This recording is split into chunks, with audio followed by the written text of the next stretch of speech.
update for today. A bit more focus on the strategic side of things, particularly around social media planning, really with a view to stopping me from being so reactive and inconsistently sporadic with my posting and the type of content that I'm putting up.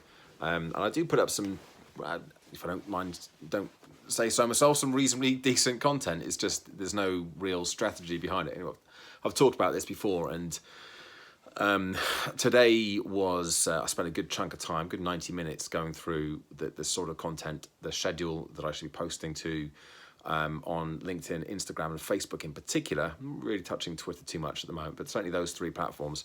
And on LinkedIn, obviously, is my main social media platform for talking about the speaking work and the coaching work that I do. So what I found is on Instagram and Facebook to an extent, but definitely Instagram, there's just barely any interest for anything around mindset and the sort of the mental aspects of well-being. So it's much more, I'm kind of focusing my attention there on the workouts, the training, the fun stuff, the food, a little bit about sleep, but it comes from light touch things around habits and well-being, kind of lifestyle stuff, but not too much around resilience.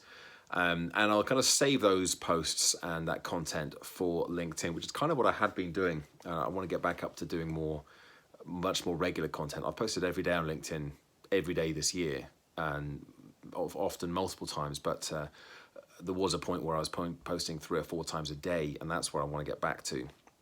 So there was a bit of a strategy around that, or there was then.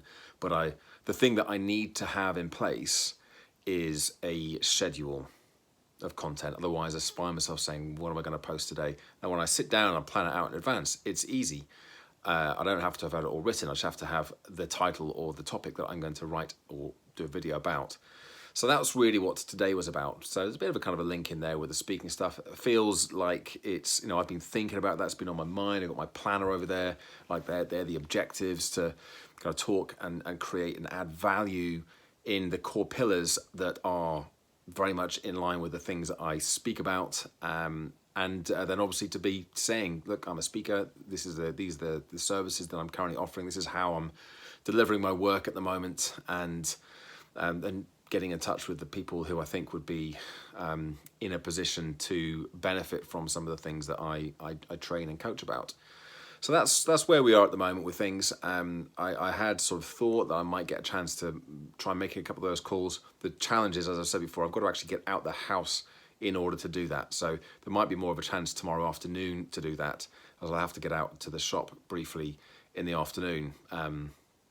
But today it didn't happen. So anyway, there we are. There's the check-in and update for the day. I've just been on a briefing call with Toastmasters for the judging. It's the district contest this weekend and conference, and some really good workshops that I've got my name down for, and I'm judging one of the contests, the table topics contest as well. So that was what the briefing call was for just then. So that's going to be a whole day of Toastmaster stuff on Saturday, which it would have been over at Canary Wharf. Would have been a good day actually, but I'm sure it'll be just as well. It won't be just as good, but it'll be good anyway, doing it virtually. So anyway, there we go. There's my check-in for the day. Thanks for watching. Thanks for listening. Give it a like, subscribe to the channel, and check back in again tomorrow for another daily update. Bye for now.